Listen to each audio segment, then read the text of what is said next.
In my previous video lecture, I have introduced you to mobile phase, stationary phase in chromatographic techniques. And from this slide, in this lecture, we will look deeply into different types of chromatographic techniques based on several phenomena, and we will study thoroughly one or two techniques. So different types of chromatographic techniques based on different um, phenomena, or first one is based on physical configuration. So how a chromatographic technique looks is its configuration. For example, in column chromatography, which is written in this slide, if you observe, the chromatographic equipment looks like a column. So that's why it is column chromatography, and because of its physical appearance or physical configuration, it is named as column chromatography. Column is nothing but a tubular structure from with diameter of a few centimeters and length of almost about 1 meter. So that kind of a chromatographic technique in which we use columns are called or categorized into column chromatographic technique. And then we have planar chromatography. Planar, we will see an example very thoroughly, which is a thin layer chromatography. It's a planar thin layer. We will use thin layers of equipment which can be classified as planar chromatography. Then based on mobile phase, we have different types of chromatographic techniques like liquid chromatography, gas chromatography, supercritical fluid chromatography. Liquid chromatography is in liquid chromatography, liquid is the mobile phase. In gas chromatography, gas is the mobile phase. In supercritical fluid chromatography, supercritical fluid is mobile phase. So based on the mobile phase, we have three different types of chromatographies. In a similar way, based on the interaction, we have different types of chromatographic techniques. Like based on adsorption, we have thin layer chromatography, HPLC, which is high performance liquid chromatography. TLC is thin layer chromatography. So based on the interaction, we have different types of chromatographic techniques. First one is adsorption. I hope you all know what is adsorption. Absorption is different from adsorption. You might have studied it in your lower classes. There are mainly two types of adsorptions. One is chemisorption, another one is physisorption. Chemisorption is chemical adsorption in which any molecule will go and bind to a substrate chemically. Physisorption is physical adsorption in which a molecule can go and just sit on the substrate. It won't interact with the substrate chemically.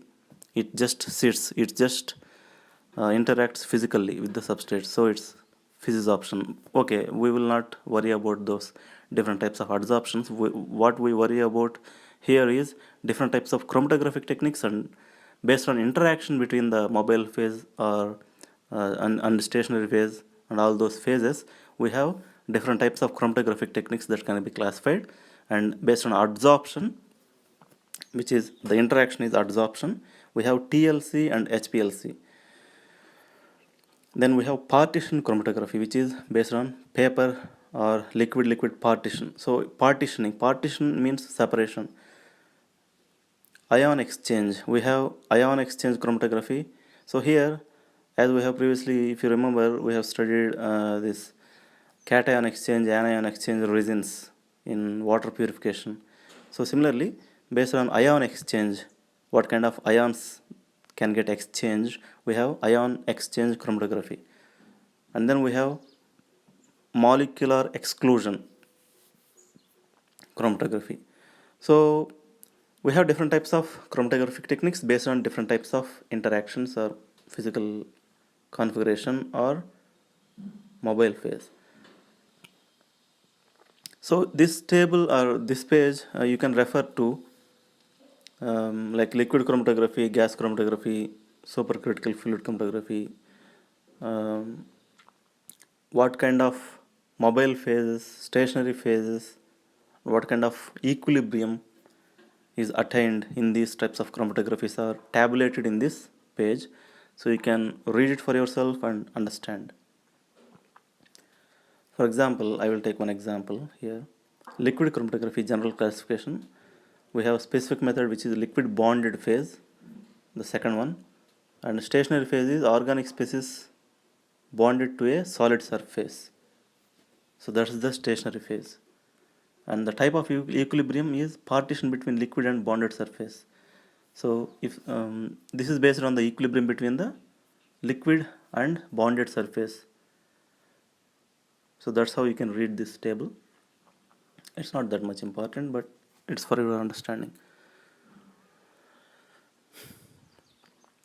So as I have told, we will look into one or two chromatographic examples very deeply. So here GLC is called gas liquid chromatography, and here volatile compounds from mixtures can be separated, and it is highly efficiently fractionating technique, which means, as we have seen in the case of fractional distillation, in similar way, fractions based on the volatilities of the molecules can be obtained and they can be separated. And you know what is a volatile substance? Volatile substance is a substance in which in which the evaporation rate will be higher, or it will get evaporated very easily. Volatility. So volatility is a measure of a substance's tendency to evaporate under certain conditions. So this right side picture is the actual real world gas chromatograph. And in gas chromatography or gas liquid chromatography, gas is the mobile phase and liquid is the stationary phase. That's why it is GLC, gas liquid chromatography. The name itself, through by the name you can distinguish between the uh, gas and liquid, mobile and stationary phases. So gas is the liquid. Gas is the mobile phase, and liquid is the stationary phase in gas liquid chromatographic technique. And what are the most common stationary phases that can be used? These are the three most common stationary phases. I hope you remember what is a stationary phase and what is a mobile phase, what are the distinctions or differences between stationary phase and mobile phase. So here we have polyethylene glycol and a polymer of methyl silicone and diethylene glycol succinate. These are predominant stationary phases that are used in chromatographic techniques, especially in gas chromatography. So if you look at the gas chromatography equipment, this is a schematic diagram representing the gas chromatography equipment. We have three cylinders, bottom left, air, hydrogen, gas carrier, and we have regulators, and then we have pipes or filters, pipes through which these gases will go to the main equipment, and in between we have filters or traps, and then all the three gases will go and interact with the stationary phase in the equipment, and the right side equipment which is looking like an oven, right, a microwave oven it looks like. So we have coils in the oven and all. So at the top on the oven like structure we have a syringe or sampler through which we will pass the sample, and this sample will interact with the gas which is carrier gas or gas carrier. The rightmost cylinder has gas carrier which is a mobile phase. Gas is the mobile phase in gas chromatography or gas liquid chromatography. So we have gas carrier which holds the sample from syringe or sampler, and then it falls onto the, or it travels over the stationary phase and through an establishment of equilibrium between this mobile phase and stationary phase and the substances that are present in the sample, we have separation of the components in the sample or separation of the molecules in the sample, and that can be read out through a data system that is connected to the equipment here. So this is how a general gas chromatographic equipment looks like.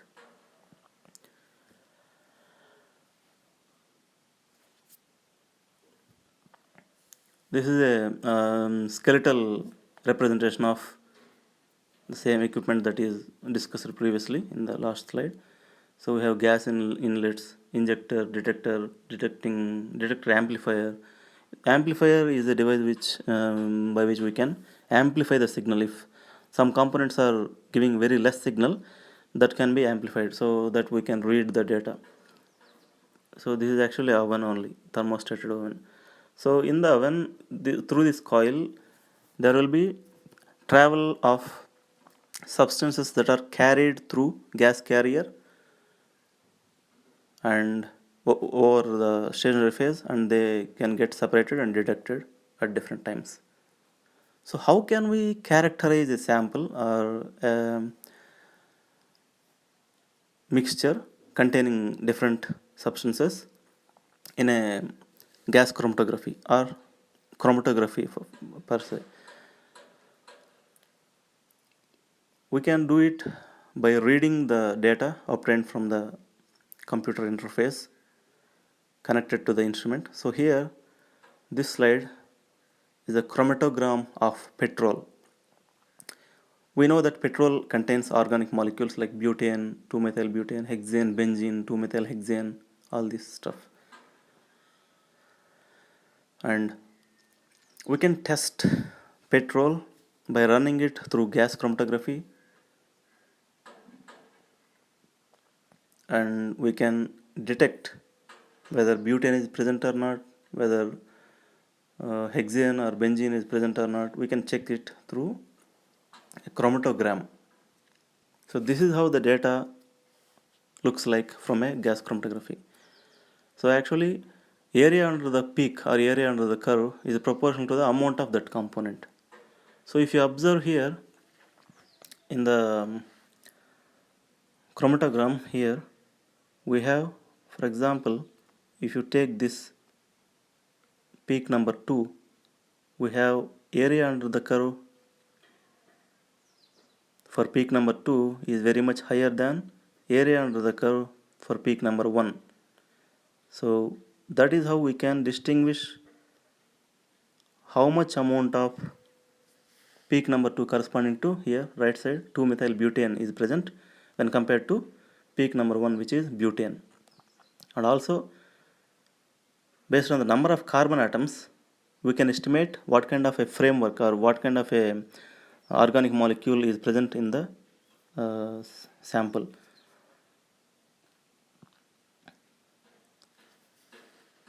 And as given in the second point, identification of a component is done by matching its retention time with that of a known substance under the same conditions. So we will compare retention time of a particular sample with known substance or literature, substances that are already reported in literature, and we can identify and compare those components with those in the literature, and then everything will be confirmed with by comparing the mass spectra of the two substances. So that's why if you know, there are instruments that are mostly gas chromatography, mass spectrometry, GCMS. So GCMS is a famous instrument which consists of both gas chromatography and mass spectrometry. So whatever the components that are getting separated through the gas chromatography will be fed into mass spectrometric instrument, and thereby molecular mass of that particular component will be read out. So by combination of gas chromatography with mass spectrometry, we can determine what components are present in a particular mixture, for example in this case petrol, and what components are present in regular form, or for example we have peak 1, peak 2, butane and 2-methyl butane. Butane is a straight chain alkane, but 2-methyl butane is isopentane, which is branched chain. So we can even distinguish between those two based on the retention times. For example, straight chain alkane, let us assume that straight chain alkane might pass over the stationary phase very quickly than isopentane or 2-methyl butane, which is branched alkane. So based on the structure of the molecule, their retention times will vary.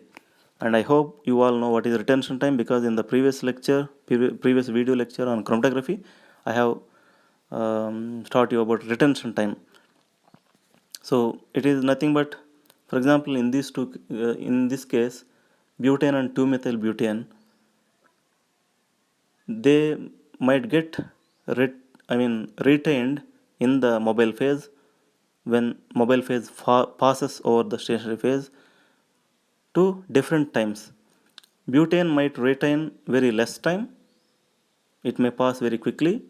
2-methyl butane might retain for more time, it might pass very slowly. So based on the passage of these molecular components in the mobile phase over the stationary phase, we can determine the retention times, and based on the retention times we can compare those retention times with the data already existing in the literature, and then we can feed these components, separated components from the gas chromatography to mass spectrometry to exactly obtain their molecular mass. And when molecular mass is obtained, we can assign which molecule is what, or which molecular mass can be assigned, attributed to which component. So this is how a chromatogram can be analyzed. This is the chromatogram of petrol. And since we have studied gas chromatography, we must know what are its advantages. It has a very good separation character, and analysis time is very short. The sample required is very small. It is required only in microliters, and it's a good detection system, and quantitatively it can be analyzed. So quantitatively also samples can be analyzed. These are the advantages of gas chromatography. And then we go to thin layer chromatography. So in the next video lecture we will go to thin layer chromatography.